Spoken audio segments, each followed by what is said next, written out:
All right, guys, here's 3 different ways that we can help solve back pain or even just range of motion issues using a brain-based approach. All right, let's start with assessing first. So see where your back range of motion is at, what's bothering you, what ranges of motion that you're stuck in, pain levels, assess that first. So for example, it could be crossing the arms and then noticing what that extension feels like in the first place. Maybe you're experiencing pain, tightness, or just some kind of restriction. Note that because I want you to test it after each of the drills that we do going forward.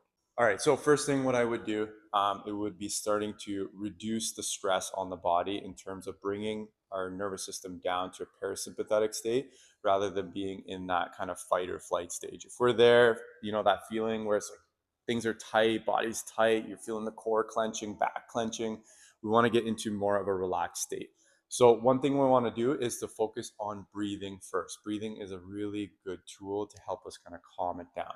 Now we're going to make it a little bit more specific. So we're going to actually focus on inhalation first, and we're going to try to target a brain area called the pons, which is also responsible for the speed of inhalation and exhalation. So I want you guys to focus on the inhalation part a little bit more. What you guys are going to do is you can put your hand kind of on your belly to kind of cue a little bit more of the diaphragmatic breathing. And you're going to try to breathe in as slow as possible. This is both going to be a drill and even an assessment too as well. So breathing in as slow as you can. Maybe you can get to 10 seconds. Maybe you can get to 15, 30 seconds. Try to go really slow in your inhale and then slowly exhale after that. Do about 5 repetitions and then go back, reassess that extension and see how you feel. We're targeting like the brain and focusing on the brainstem, the pons of the brainstem. That's also responsible for driving parasympathetic tone, so that calming, relaxing tone. And it's also responsible for the breathing speed and inhalation as well, really deep inhalation. So try that out and then go reassess that back again. All right, the next cool thing we can do is focusing on eye movements. Our eyes are connected to our midline. A lot of the muscles on the backside or extensors talk to our eyes and our vestibular system. So we can take advantage of that and focus on trying to move the eyes and get those brain areas fired up, because at the end of the day, those are what's actually firing up the muscles on the backside. Whether it be a balance of more extensor tone or flexion tone, we want to make sure that we're actually firing up the right brain areas to do that. Okay, so again, if we're stuck in that extension, we can't really go far back. We can use vertical eye movements that's very focused on the midline to do that. Here are a few that we can do. So first one we can do is focusing on a target that's above our head. So our eyes are looking up. We can look 10 seconds up and 10 seconds down. We can take that into a little bit more of a complex motion. We can go into vertical smooth pursuits or eye tracking, going up and down. And then on top of that, we can make it a little more complex by adding more vestibular stimulus to that too. So we can keep our eyes on the target and then move our head back and forward. Now we're combining multiple systems together, so our vision and our vestibular system. When our head's moving, we're adding more vestibular activation, and the vestibular system has a lot to do with extensor tone, especially the muscles on our backside, all those extensors to drive that muscle tone upwards.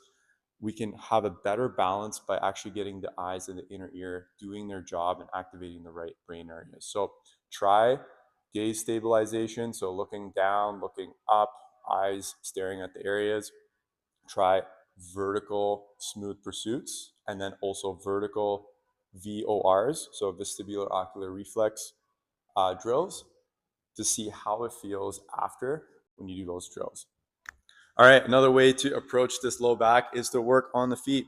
If you know anything about brain maps, there's a ton of brain maps or real estate dedicated to the feet and ankles than there is for the low back. So when our brain is kind of looking at like, okay, where are the maps? There's a lot more neurons and sensors around the feet than there are in the low back. So we can make a bigger brain change at the end of the day if we work on those sensors first. And again, if you know anything about pain and tightness, it is an output of the brain. It's not an input going into the brain. So we want to play with the inputs in order to make a change and to make the brain feel safe when they're moving. So going into this drill, we're basically going to do what's called ankle circles. A lot of us find or have a lot of compensations in the ankles. So as you notice, if you were to draw a circle with your ankle, you'll notice that you'll probably use your toes a lot in order to do the motion, or you'll find kind of like sticky points where it's like shaking as you're doing the circle. I want you to go slower through those and really make clear maps. As you make clear maps, your brain has better connection to your feet, and then they can move a lot better, a lot smoother, less compensations that will travel up the chain that may be resulting in some of your problems or might be the root problem of why you're experiencing that low back pain in the first place. So take advantage of those movement maps and how much real estate the feet actually have and start solving that low back pain with using some ankle drills. All right, bonus drill. Femoral nerve. We're going to focus on that. That's going to be focused kind of in that front section. If you've ever done like a couch stretch or a hip flexor stretch, you probably felt this before. But we're going to try to target this a little bit more and also not take it too intensely. So a lot of us kind of stretch our muscles way too far and actually create a poor response coming out of it just because we're taking those nerves and just going way too far with them, or those muscles are being stretched way too far, which is actually causing a threat reception. So let's start with doing some focused femoral nerve mechanics, which is a nerve that's kind of running into from our low back into those hip flexor muscles. Let's see if we can loosen those up a little bit by just gently getting it moving. And then again, after this drill, reassess and see how it feels. So here's how to get into it. It's very simple. Have some kind of pad so you can put your knee down on it. You'll go into like a lunge kind of position. We want to basically tuck that pelvis in, get into some hip extension on that side. And we're looking for like a little 3 out of 10 kind of stretch on that front hip flexor. This nerve will kind of run more on the inside of the leg. So you might feel a little stretch on the inside. And then from there, I want you to slump your upper back a little bit. And you should find that tension slowly builds up. Okay, so if you did it correctly, you'll find that as you slump your upper back, while your hip is extended and your pelvis is tucked in, you should feel a light kind of stretching sensation in the front half there.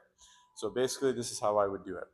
In that position, tuck the pelvis in, lean forward, forward fold, or slump the upper back like I'm rounding here. Hold it for a second or two, come out of it, take a little break, do that again.